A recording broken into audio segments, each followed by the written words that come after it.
السلام عليكم ورحمة الله وبركاته. سعيد جدا بوجودي في الجمع الطيب. شكر لأستاذنا الدكتور عبد المنعم الشيخ ومعزبنا الدكتور عبد الرؤوف الصعيدي. الغدة الدرقية عبارة عن غدة صماء موجودة في مقدمة الرقبة. غدة صماء بمعنى أنه هرمون الغدة يفرز مباشرة في الدم بدون أي قنوات. طبعا وجودها في الرقبة يعني تضخمها قد يؤدي إلى مشاكل انسداد في مجرى التنفس، مجرى البلع. يعني وظيفة الغدة عبارة عن إفراز هرمون الثيروكسين. هرمون الثيروكسين مهم جدا في عمليات الحرق الخلوي وعمليات الأيض. فعند زيادة هرمون الغدة الدرقية يشعر الإنسان بحرارة غير طبيعية، يعني دائما يحس أنه حران، خفقان في القلب، أرق، نقص في الوزن مع وجود شهية طبيعية. عكسه خمول الغدة الدرقية، يشعر الإنسان بخمول، كسل، نوم، زيادة في الوزن غير طبيعية، إمساك. وفي النساء ممكن اضطرابات في الدورة الشهرية، كذلك إجهاضات. طبعا يعني الآن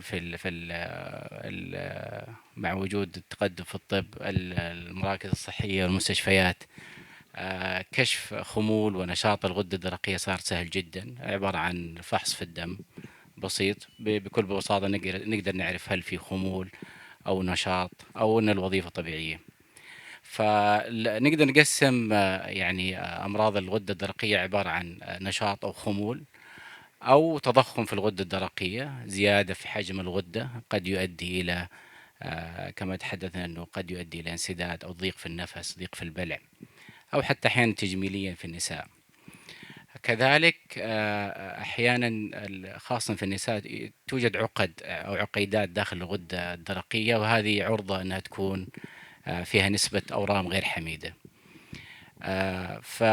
فننصح دائما إذا كان هناك أي أعراض، سواء خمول أو نشاط في الغدة الدرقية، التوجه للطبيب المختص. كذلك إذا في يعني تضخم في حجم الغدة الدرقية، يعني يجب على المريض مراجعة الطبيب لعمل الفحوصات اللازمة، وظائف الغدة، عمل سونار لمعرفة حجم الغدة وحجم العقيدات داخل الغدة.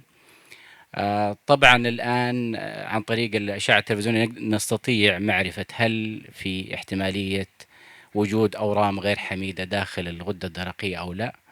وإذا كان هناك اشتباه نقوم بعمل خزعة من العقيدات عن طريق الأشعة التلفزيونية، ومن خلال نستطيع نعرف مدى احتمالية وجود أورام غير حميدة. طبعا علاج الخمول عبارة عن حبة للغدة الدرقية يأخذها المريض يوميا على معدة فارغة. علاج بسيط متوفر في كل المستشفيات والمراكز. بالنسبة لنشاط الغدة عبارة عن ممكن عن طريق بعض الأدوية، عن طريق طبيب أمراض الغدد الصماء، وأحيانا ممكن يود مشع. كذلك الجراحة لها دور في مرض نشاط الغدة. أما إذا كان هناك زيادة في الحجم الغدة أو كان هناك اشتباه بوجود أورام في الغدة الدرقية، فنقوم بالجراحة، إما استئصال فص واحد من الغدة أو استئصال الغدة بالكامل.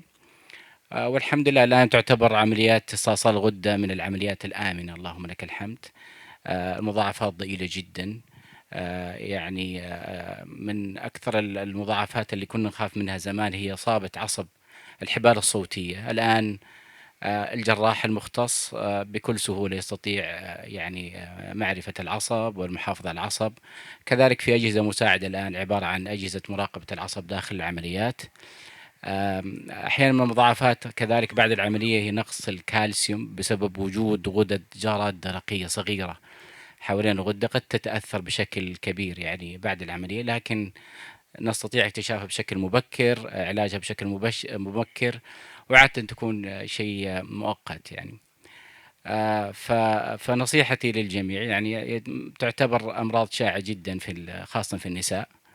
أي أحد حوالينا عنده بعض الأعراض هذه، فحص بسيط إن شاء الله موجود في المراكز الصحية، نستطيع معرفة السبب والعلاج. كذلك عند وجود تورمات التوجه للطبيب المختص لعمل التحاليل والأشعات اللازمة. يعطيكم العافية.